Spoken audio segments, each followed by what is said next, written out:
மக்களே, இன்னைக்கு நம்ம தொய்யல் கீரையும் பண்ணைக்கீரையும் வச்சு ஒரு கெடஞ்சு ஒரு குழம்பு பண்ண போகிறோம். இந்த தொய்யல் கீரை பார்த்தீங்கன்னா தொய்யலும் பண்ணையும் நம்ம அதிகமாக மானாவாரி பூமியில் தான் இது அதிகமாக வரும். அதிகமாக இது நிலக்கடலை சாகுபடி பண்ணுற காட்டில் இது அதிகமாக களையாக வளரும். இதை நம்ம எடுத்து இப்படி நல்ல கொழுந்து கீரைகளை பொறிச்சிட்டு இப்படி கிடஞ்சி பண்ணுனா அருமையாக இருக்கும். இதில் முத்தின கீரையை நம்ம பொரியல் பண்ணி துவையலாக பண்ணி சாப்பிட்லாம். இப்போது இதை நல்ல தண்ணியில் அலசி இதில் இருக்கிற மண், இந்த புழு தலை எல்லாத்தையும் எடுத்து நல்லா சுத்தம் பண்ணி வச்சுருக்கிறேன். இதை இப்போ நல்லா தண்ணியை ஊற்றி நல்லா இதை பாயில் பண்ணிக்கலாம். பண்ணும்போது நல்லா வேக வைக்கும்போது கூடவே ஒரு 5 பச்சை மிளகா, முழுசாக இருக்கிற பச்சை மிளகாயை நம்ம இதில் சேர்த்திக்கலாம். இப்படிய குண்டாவில் நம்ம தண்ணி 6 டம்ளர் தண்ணி ஊற்றி நம்ம இதை கொதிக்க வச்சுருக்கிறோம். தண்ணி நல்லா சூடானோன்னு நம்ம சுத்தம் பண்ணி வச்சிருக்கிற இந்த தொய்யல் கீரையும் பண்ணைக்கீரையும் இதில் நம்ம சேர்த்தணும். இப்போது தண்ணி நல்லா பாயில் ஆகிட்டுருக்கு. இப்போது நம்ம சுத்தம் பண்ணி வச்சிருக்கிற தொய்யல் கீரையும் பண்ணைக்கீரையும் இதில் சேர்த்திடலாம்.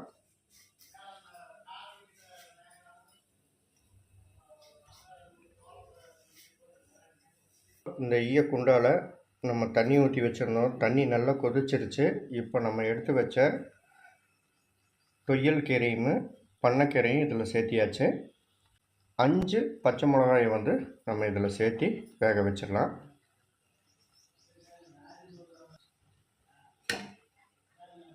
அஞ்சு பச்சை மிளகாயை இதோட சேர்த்திக்கலாம். இது நல்லா வேகணும்.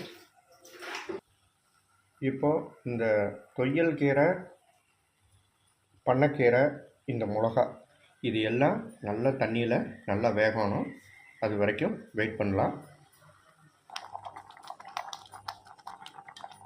இப்போ நம்ம போட்ட ரக்கரி பாருங்கள், இந்த கீரை நல்லா வெந்துட்டுருக்குது.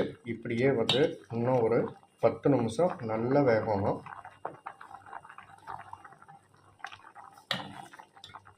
இப்படியே வெந்ததுக்கப்புறம் நம்ம இது ஒரு வடிகட்டி வச்சு இதை வடிச்சிடணும். இதில் இருக்கிற தண்ணியை நம்ம கிடையிறதுக்கு சேர்த்திக்கக்கூடாது.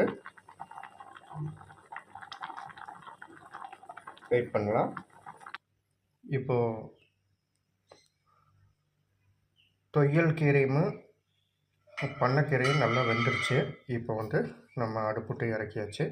இப்போ இதில் இருக்கிற தண்ணியை நம்ம சுத்தமாக வடித்து மத்து வச்சு கிடையணும்.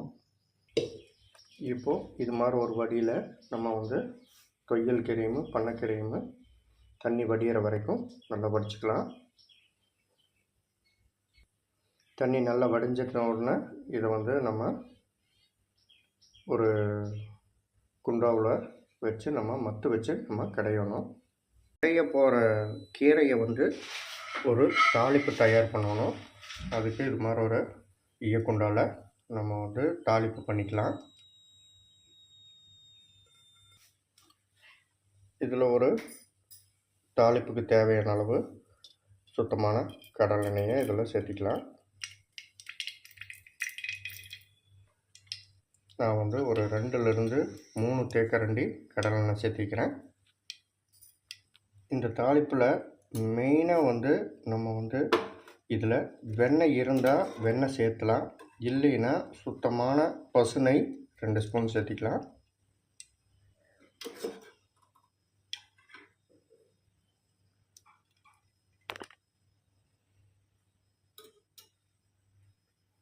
அப்போ தான் இந்த கீரை கிடைஞ்சது நல்ல டேஸ்ட்டில் இருக்கும்.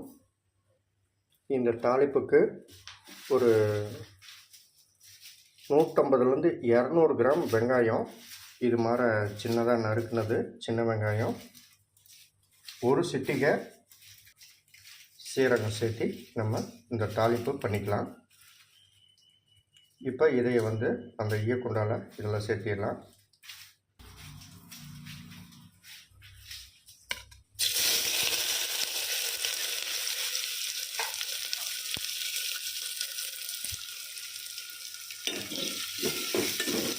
இதை மேக்ஸிமம் ஈயக்குண்டாவில் செய்யாமல் நம்ம வந்து இதை வந்து மண் சட்டியில் பண்ணால் இதோட டேஸ்ட் வந்து சூப்பராக இருக்கும்.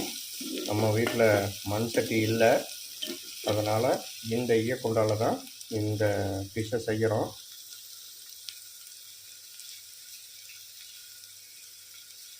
இது நல்லா வதங்கட்டும், வெயிட் பண்ணலாம். இப்போ இந்த சின்ன வெங்காயம், சீரகம் நல்லா வந்து வதங்கணும்.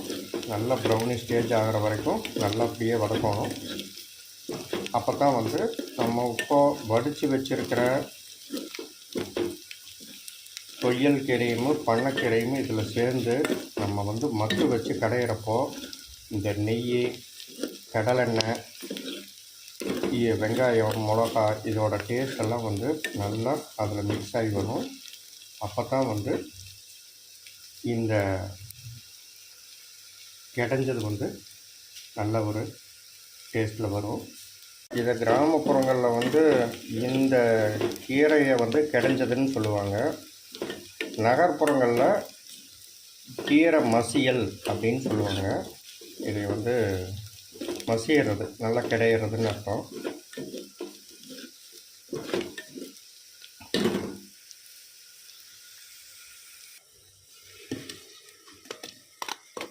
இப்போ வெங்காயம் நல்லா வதங்கிடுச்சு. இப்போ வந்து நம்ம வேக வச்ச கீரையை வந்து இதில் சேர்த்திக்கலாம். இப்போது இதை மற்ற வச்சு நம்ம கிடையணும். இப்போது இதில் வந்து தேவையான அளவு நம்ம கல்லுப்பு சேர்த்திக்கலாம். கிடையிறதுக்கு முன்னால் கல்லுப்பு சேர்த்தி கிடையணும். இப்படி மற்ற வச்சு நல்லா கிடையணும். இதை நீங்கள் மிக்சியில் பண்ணிங்கன்னா இந்த டேஸ்ட் வராது. மத்தில் மண் சட்டி வச்சு பண்ணுறப்போ இன்னும் டேஸ்ட் வந்து நல்லாயிருக்கும். இடைவிடாமல் நல்லா இதை வந்து மத்தில் வச்சு கிடையிறப்போ தான் மிக்சியில் அடித்த பதம் வரணும், நல்லா நைஸாக.